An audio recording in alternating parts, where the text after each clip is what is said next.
Deməli, müştərimiz bu qapını alıb. Görsən, açıqlar. Və rəngin ağ istəyir. Ağ istəyir. Bu qaralar da şüşədir. Biz indi bu qapını burada sökürük.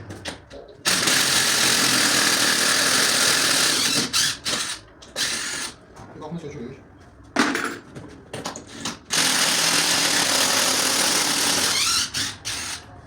Şu qapının da tərəfində şöbə var. Açandan sonra bax bunlar belə çıxır.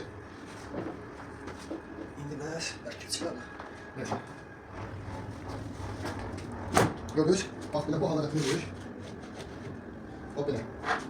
Detal halına gətiririk. Sonra bunları təmizləyib, qaskalarını alıb və hər bir prosesi sizə göstərəcək.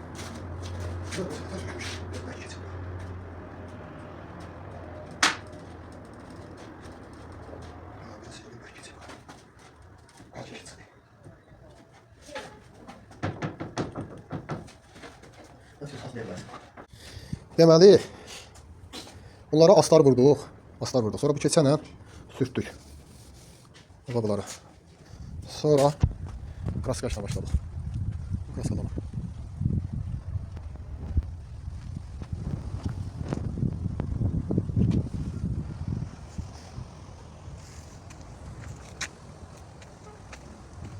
Tüm detal söktük, kraskaladık hamısını.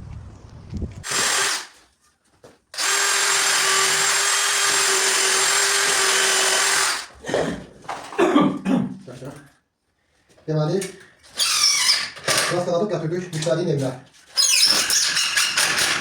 Qapları beləsinə yolda tutayız, bir-birlə. Aralacaq daha yaxşı yoxsa. İndi də kartkalarını yolda beləsinə bax, kontakt kremini vururuq. Belə.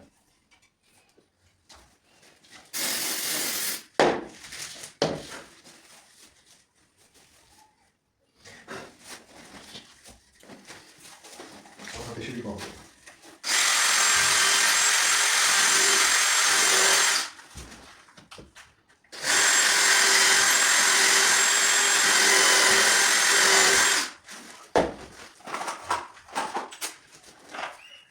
...65'ten öndekini 65'e karıştırıyor. Bir işaret. Bu da bağlı. Şöyle değil.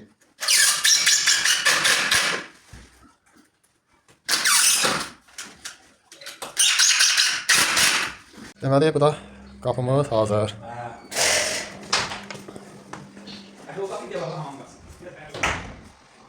Göy kimi tərtəmiz.